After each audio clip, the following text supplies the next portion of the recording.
JD news స్వాగతం. తీస్తున్నదెవరు? దేశంలో ఇప్పుడు జరుగుతున్న మొత్తం గందరగోళానికి మూల కారణం ఏమిటి? కొంతమంది చెప్తున్నట్లు ఇది దేశానికి ఉపయోగపడుతుందా లేక ఆర్థిక వ్యవస్థని అతలాకుతలం చేస్తుందా? ఒక్కసారి నిజాయితీగా ఈ విషయాల్ని పరిశీలించండి. మోడీ నిజంగా నిజాయితీగా చేస్తే మంచి ఫలితం రావచ్చు, కానీ నిజాయితీగా చేస్తున్నాడా లేదా అనేదే అసలు విషయం. సమాజంలో ఒక పెద్ద మార్పు తలపెట్టినప్పుడు దానిని సమాజంలో ఉన్న పెద్ద మనుషులతో మొదలు పెట్టాలి, అప్పుడే దానిని అనుసరిస్తారు. కానీ ఇప్పుడు జరుగుతున్న తంతు అంతా సామాన్య ప్రజల నుంచి మొదలుపెట్టి పెద్దల్ని వదిలేశారు. ఆర్బీఐ గవర్నర్ గా రఘురాం రాజన్ పోయి ఉర్జిత్ పటేల్ వచ్చాడు. దేశం మొత్తం మీద ఎవరెవరు బ్యాంకుల వద్ద నుండి ఎంత మొత్తం తీసుకొని తిరిగి చెల్లించబోయే డీటెయిల్స్ ఆర్బీఐ మాజీ గవర్నర్ రఘురాం రాజన్ విడుదల చేశారు.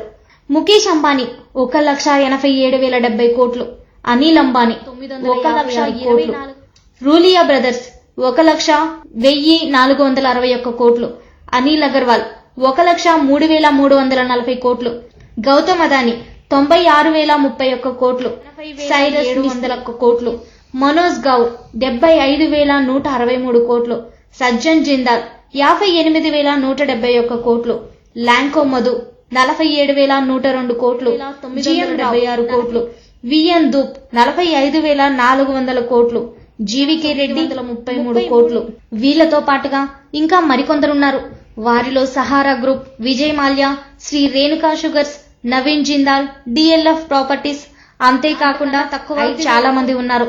మొత్తం కలుపుకొని 28 లక్షల కోట్లు మొండి బకాయిలు.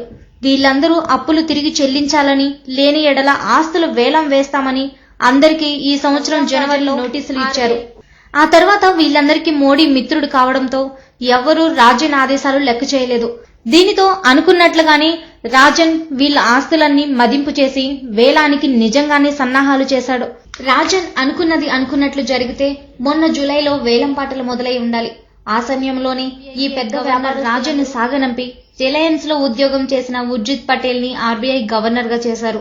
వాళ్ళు తీసుకున్న అప్పు ఎంత, వాళ్ళు అసలు ఆస్తి ఎంతో తెలిసిపోతుంది. ఉన్న లోన్లు తీసుకున్నారు. ఉదాహరణకి అనిల్ అంబానీ అప్పు 1,24,000 కోట్లు అయితే ఆయన ఆస్తి 60,000 కోట్లు. మరి మిగతా డబ్బు అంతా ఏం చేసినట్లు? దానికి సమాధానమే ఈ బ్లాక్ మనీ. సర్దుబాటు చేసుకున్నారు. అందరూ ఇలానే దొంగ లెక్కలు వేసి అప్పులు చూపెట్టి ఉన్న డబ్బుని బ్లాక్ మనీగా డాలర్లోకి మార్చి స్విస్ బ్యాంకుల్లో దాచారు. బడా వ్యాపారస్తులకి మోడీ చేసిన రుణమాఫీ, పోయిన సంవత్సరం పెద్ద పెద్ద వ్యాపారస్తులకి మోడీ చేసిన రుణమాఫీ ఎంతో తెలుసా? 1,14,000 కోట్లు. ఇది స్వయంగా ఆర్టీఐ పిటిషన్ కి కేంద్ర ప్రభుత్వం ఇచ్చిన సమాధానం. ఎవరెవరికి రుణమాఫీ చేశామో పేర్లు మాత్రం చెప్పం, కాకపోతే మొత్తం 1,14,000 కోట్లు చేశాము అని ఇచ్చిన సమాధానం. ఇప్పుడు దీని గురించి వివరాలు కూడా చూడండి. Liberalised remittance scheme LRS. కేంద్ర ప్రభుత్వం ఈ ఎల్ఆర్ఎస్ స్కీమ్ ని 2004లో ప్రవేశపెట్టింది. దీని ముఖ్య ఉద్దేశం విదేశాల డాలర్లోకి మార్చుకొని అక్కడ అవసరాల కోసం డాలర్ని వాడుకోవడం. మొదట $25,000 లిమిట్ అన్నారు. ఆ తర్వాత 50,000కి, 75,000కి, $125,000 పెంచారు. బీజేపీ ప్రతిపక్షంలో ఉన్నప్పుడు ఈ స్కీమ్ ని రద్దు చేయాలని, దీనివల్లనే మన డబ్బు బ్లాక్ మనీ రూపంలో విదేశాలకు తరలిపోతుందని నానా గొడవ చేశారు. తీరా అధికారంలోకి వచ్చాక ఏ స్కీమ్ అయితే రద్దు చేయాలో అధికంగా పెంచి, అనగా ఒక్కరికి $2,50,000 లిమిట్ పెంచారు. అంతేకాకుండా ఇంత మొత్తం మైనారిటీ తీరని చిన్న పిల్లలు కూడా తీసుకెళ్లొచ్చని సడలించారు. అనగా 2 పిల్లలు ఉన్న ఒక కుటుంబం 4 కలిసి అమెరికా పోతే 7 కోట్ల రూపాయలు డాలర్లలోకి మార్చుకొని తీసుకువెళ్లొచ్చు. ఇలా సంవత్సరం తీసుకెళ్లొచ్చు. ఈ స్కీమ్ ని అడ్డం పెట్టుకుని విదేశాలకు తరలించిన మొత్తం గత 3 సంవత్సరాలలో 10,700 కోట్లు, అనగా $1.6 బిలియన్.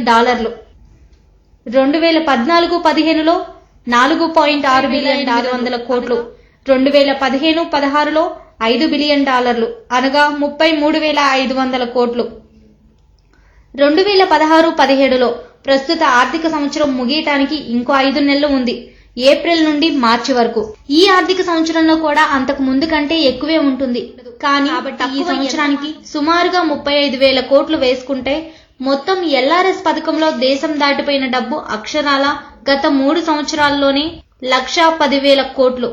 ఇది మొత్తం నల్లధనమే. అంతేకాదు ఇంకో ఆశ్చర్యకరమైన విషయం ఏంటంటే 90% పైగా ఒక్క గుజరాత్ నుండే తరలిపోయింది. 90% మంది గుజరాతీలే. గుజరాత్ లో దీనికోసం ప్రత్యేక కంపెనీలు కూడా ఉన్నాయి. ఆంధ్రాలో ఎంఎస్ చేయడానికి పోయే స్టూడెంట్స్ కి కన్సల్టెన్సీలు ఉన్నట్లే అక్కడ గుజరాత్ లో ఇలా విదేశాలకి డబ్బు తీసుకెళ్లే వాళ్ళ కోసమే హవాలా కంపెనీలు ఉన్నాయి. అమెరికాలో గుజరాతీలు తీసుకుని వచ్చి ఇక్కడ అమెరికాలో పెద్ద ఎత్తున వ్యాపారం చేస్తున్నారు. అమెరికాలో ఒక్క గుజరాతీ కూడా ఉద్యోగం చేయడు. అమెరికాలో ఉన్న హోటళ్లలో 40% గుజరాతీలవే. మొత్తం 53,000 హోటల్స్ ఉంటే దానిలో 21,000 హోటల్స్ గుజరాతీలవే. ఇండియా నుండి వ్యాపారం చేస్తున్నారు. అమెరికాలో రాజకీయ పార్టీలకి చందాలు ఇచ్చేది భారతీయులలో ఒక్క గుజరాతీలే. భారతీయులు విదేశాలలో వ్యాపారం చేస్తున్నారు అంటే అది ఒక్క గుజరాతీలే. అది కూడా ఇండియా నుండి తెచ్చే బ్లాక్ మనీతో.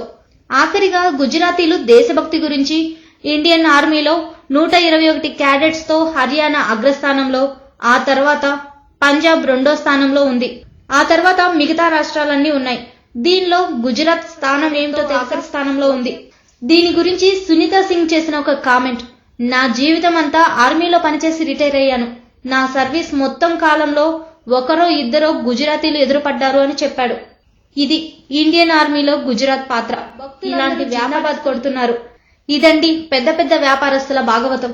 బ్యాంకుల నుండి లక్షల కోట్ల డబ్బులు తీసుకోవడం, లెక్కలు చెప్పకుండా అప్పులు చూపెట్టడం, వాటిని నల్లధనంగా మార్చి విదేశాలకు తరలించడం, అక్కడ స్విస్ బ్యాంక్ లో డాలర్ల రూపంలో దాచుకోవడం, మరికొంతమంది విదేశాలకు తరలించి అక్కడ లాభసాటి వ్యాపారాలు చేయడం, హవాలాలు అక్కడికి మార్చి ఎక్కడా ట్యాక్సులు కట్టకుండా తప్పించుకోవడం.